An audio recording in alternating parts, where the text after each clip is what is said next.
Chat জিপিটিকে আমি একটা খুব ভয়ঙ্কর বা কন্ট্রোভার্সিয়াল প্রশ্ন করেছি। তাকে আমি জিজ্ঞেস করেছি, চ্যাট জিপিটি তুমি যদি শয়তান হতে তবে আমাকে জীবনে ব্যর্থ বানানোর জন্য তুমি কি কি করতে? সে কি উত্তর দিয়েছে জানেন? নাম্বার ওয়ান, সন্দেহ তৈরি করতাম। তোমার দক্ষতা, লক্ষ্য, সামর্থ্য নিয়ে তোমার ভিতরে সন্দেহ বা ভয় ঢুকিয়ে দিতাম, যাতে তুমি আত্মবিশ্বাস হারিয়ে ফেলো। নাম্বার টু, গড়িমসি বা প্রোক্রাস্টিনেশন বাড়িয়ে দিতাম।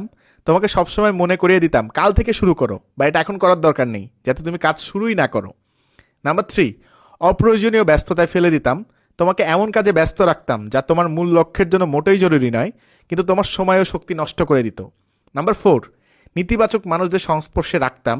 তোমার চারপাশে এমন লোকদের আনতাম যারা সবসময় তোমাকে নিরুৎসাহিত করে, ব্যঙ্গ করবে বা তোমার স্বপ্নকে মূল্যহীন বলে মনে করাবে।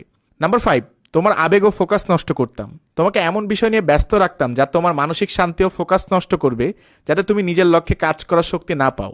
নাম্বার সিক্স, স্বল্পমেয়াদী আনন্দে আসক্ত করতাম।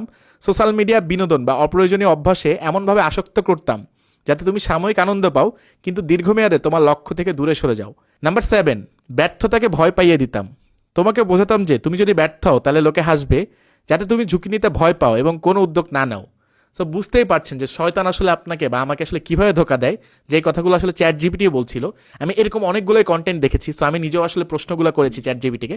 সো আপনিও চাইলে কিন্তু এই প্রশ্নগুলো করে দেখতে পারেন, আর তাহলে আপনি বুঝতে পারবেন যে শয়তান আমাকে বা আপনাকে কিভাবে ধোকা দিচ্ছে।